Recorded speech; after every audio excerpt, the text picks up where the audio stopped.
Alright guys, here we are in round one. We draw a hand that's not so spectacular, not very overwhelming, but I don't think it demands that we mulligan it, so we will keep it.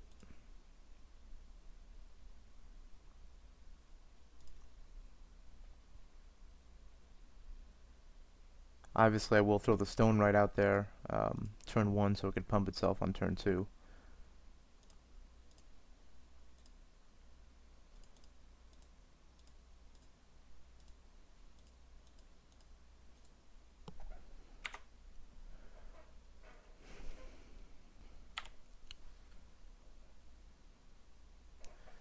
Alright, he drops a land. I think this is fairly simple. We soulbound these two, gain us some life, and swing for two.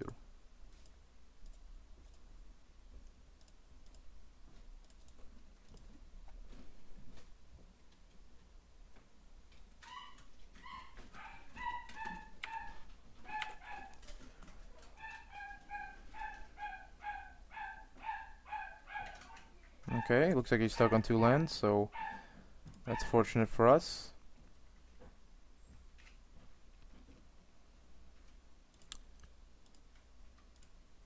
At this point, I think we'll just pump once. We'll drop the trident. Please excuse my dog barking if you can hear that. Alright.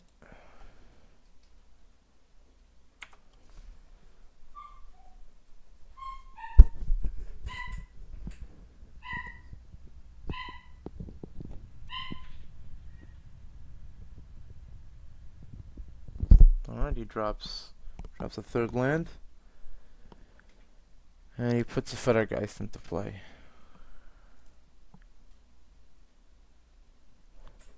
Okay, so what we could do right now is we could drop a mountain, pump whatever he blocks twice, and make it a little bigger with Zealous Strike. Or we could just trade our Sanctifier with it. But I think because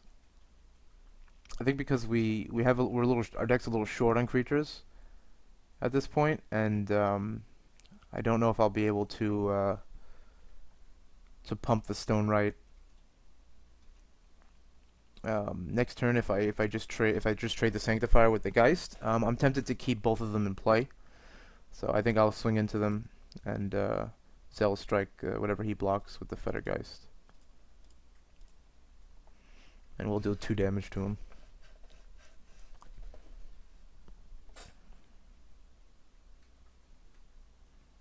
Alright, we'll pump this once to 2-1. Now we'll make it a 4-3 first striker. And we'll pump our Sanctifier once to do 2 damage to him.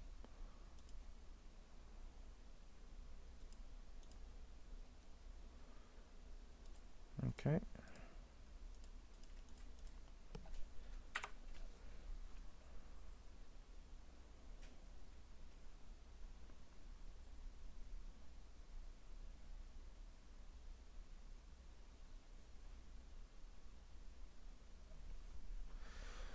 Alright, looks like he doesn't have anything to play there. He could have the card that taps. But for that reason I will put Trident on this, and then we will still hit him for 3 regardless.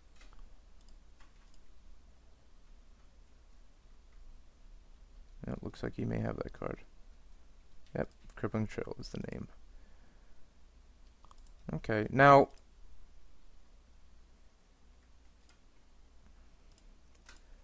he technically has 5 less health because of the Thunderous Wrath in our hand, so if we can do 5 damage next turn with one of these creatures, let's say if I draw a mountain and he only plays 1 blocker, we'll pretty much just take this game.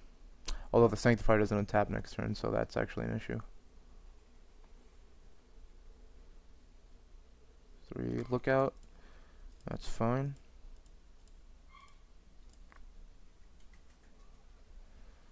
Alright, Ringleader is a fine card to have right about now.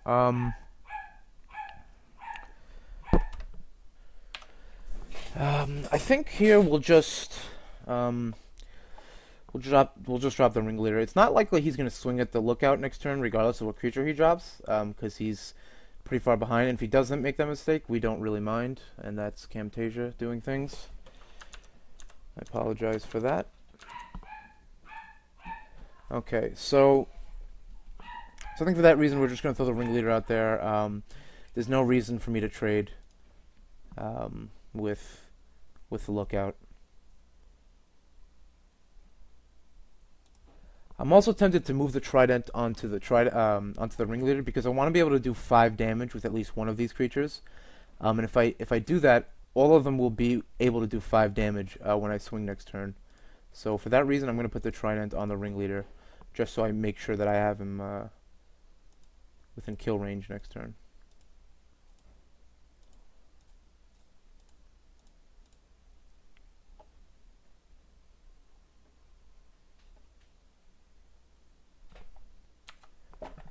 Alright, he's tapping some lands. He drops the ghoul, so it looks like we won this game.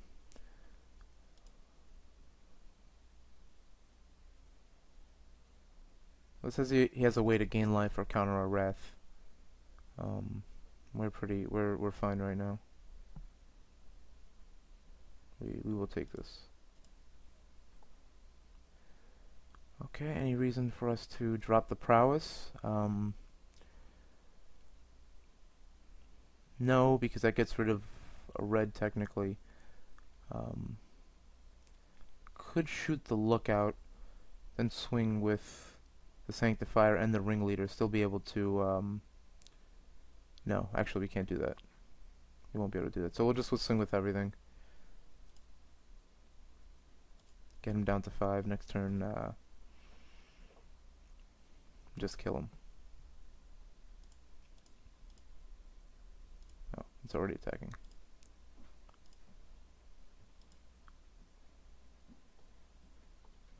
Let's see what his blocks are.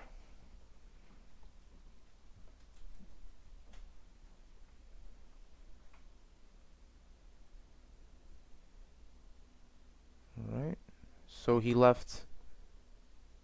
Okay, so he left the sanctifier out there, so we're going to pump that up to a 5/1.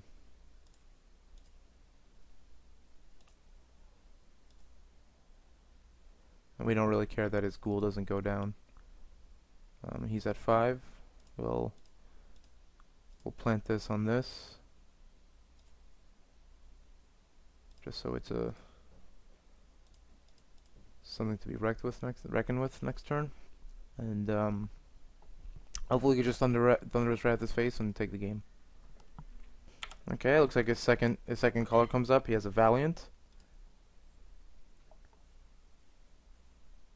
and a Drake. So this game is basically over.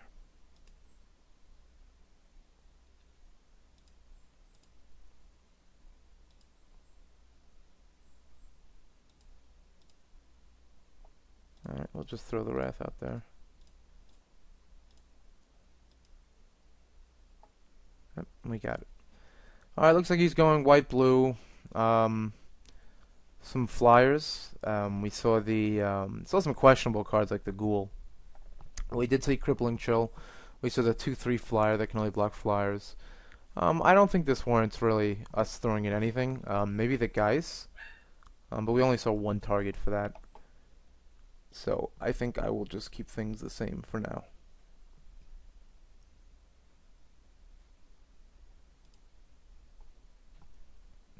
Alright, game 2 here. So we drew some of the better cards in our deck, like Thatcher Vault with Vigilante Justice and Seraph of Dawn. I believe we're on the draw, so I think this warrants keeping. We won't mulligan to 6 on that. Hopefully we'll draw some lands and start playing out things.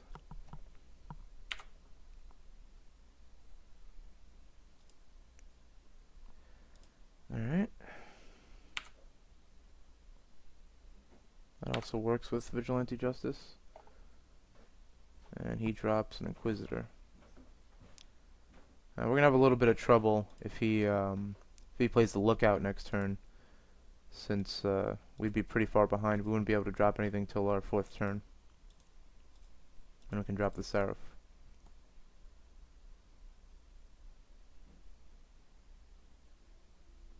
Looks like he doesn't have it, which is fine.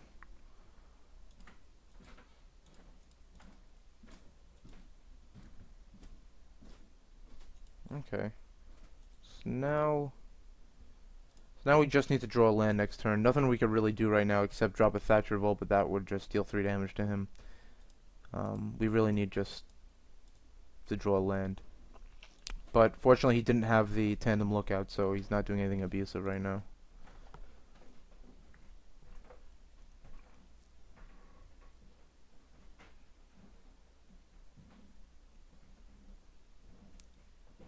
Oh, now he just drew the Lookout. Okay, good for him. He's gonna bind it with the Drake, I presume. Yep.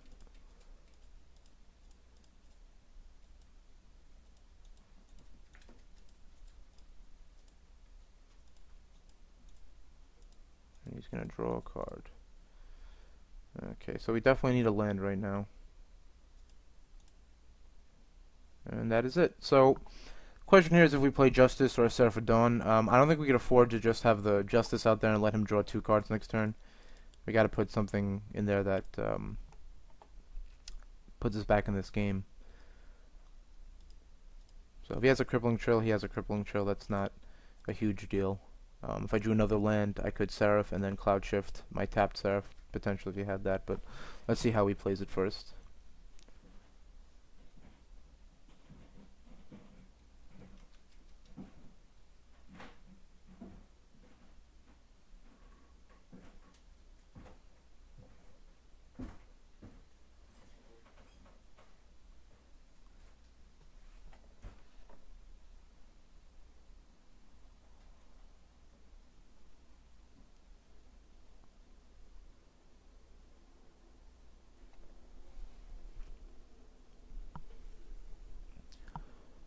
Alright, he's tapping 5. Hopefully he just plays that Ghoul. Thank you. And just passes. Okay, that's fine. We have no qualms with that card. And now we'll just drop the second Seraph with some Cloud Shift backup in case he has any tricks.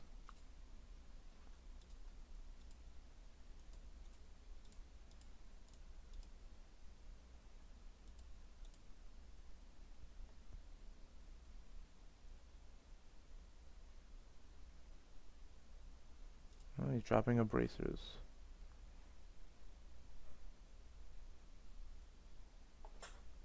Putting it on that guy so he can make it a 4/4.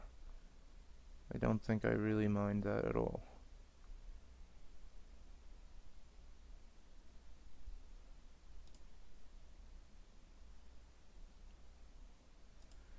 We can go to 10, that's fine.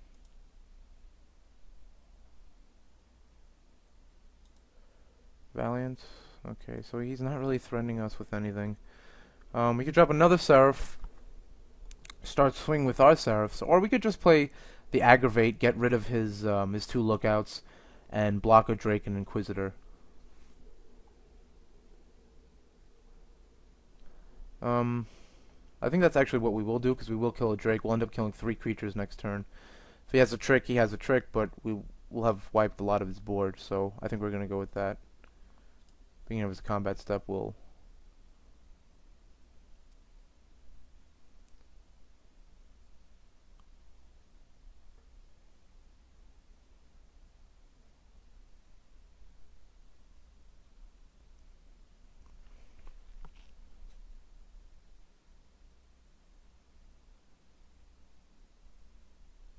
Okay. We're not going to swing. Leave these guys back.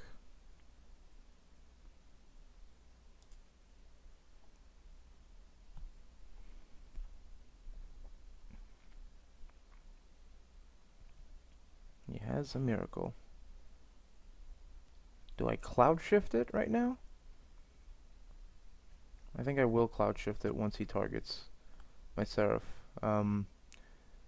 Worst comes to worst, I could block the Rot Crown Ghoul with one of my Seraphs and Zealous Strike it anyway. Okay, so he's gonna cast it. I'll Cloud Shift whatever he targets.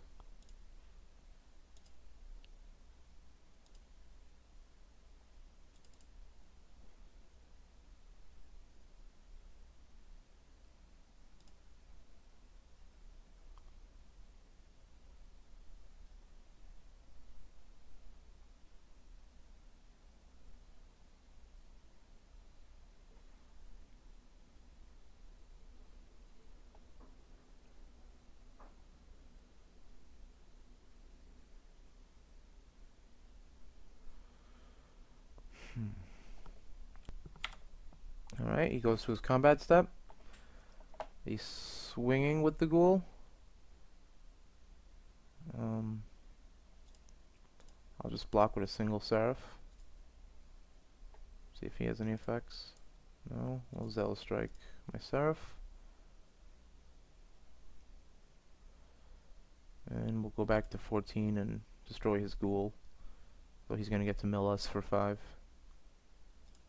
Which is fine, he could see all the nice cards we have.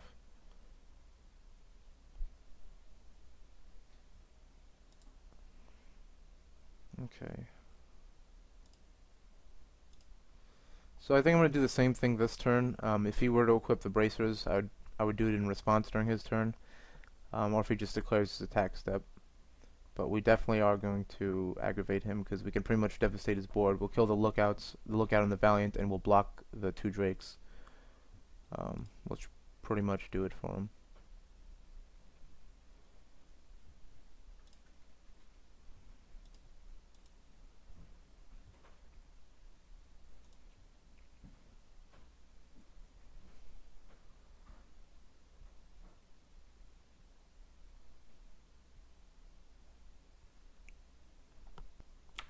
Alright, he's equipping the Inquisitor,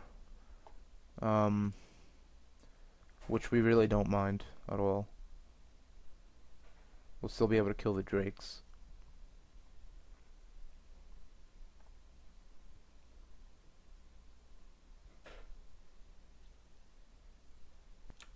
He drops a land, is tapping 3, it seems. He's going to play a Shield Mate, which we don't really care what he gives hexproof. Do we? No, we're not going to be targeting any of this stuff.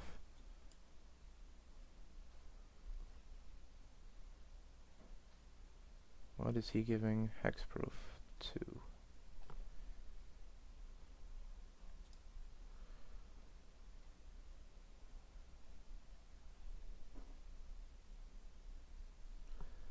He chose that Drake. Now I will do what I need to do. So we're going to get rid of 4 of his creatures now. We're going to take 3 most likely. Well, yeah, we're going to take 3, but we're going to gain 4. So we're going to gain 1 and he's going to lose 4 creatures.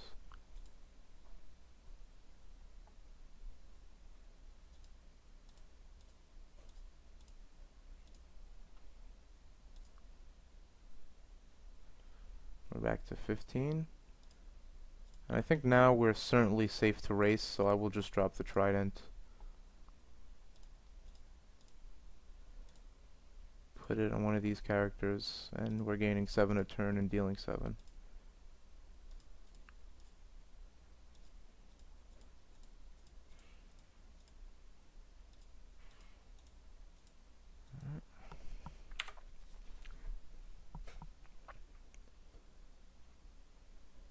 He's attacking us back. We don't mind. That's perfectly fine. And he's tapping. He's putting a Fettergeist out there. Okay.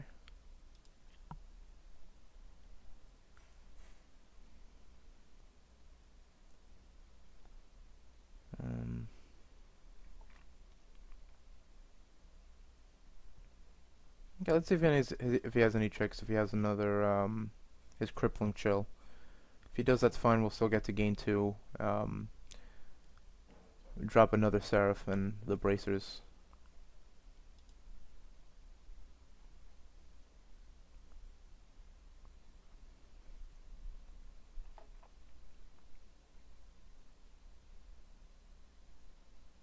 Nope, he has nothing actually. I don't mind attacking with the Seraph because I'd like to gain 2.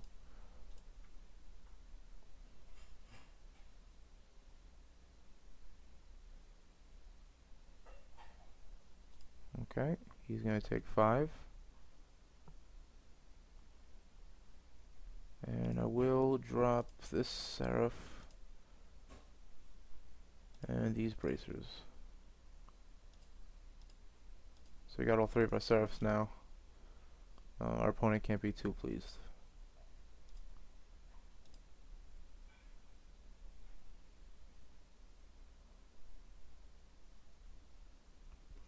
I don't know what he's going to play to get out of this for 4 or 5 mana. Yep, 90 scoops. Alright, that was match one. That was pretty much the power of Seraphs. So we'll see you guys in the second round.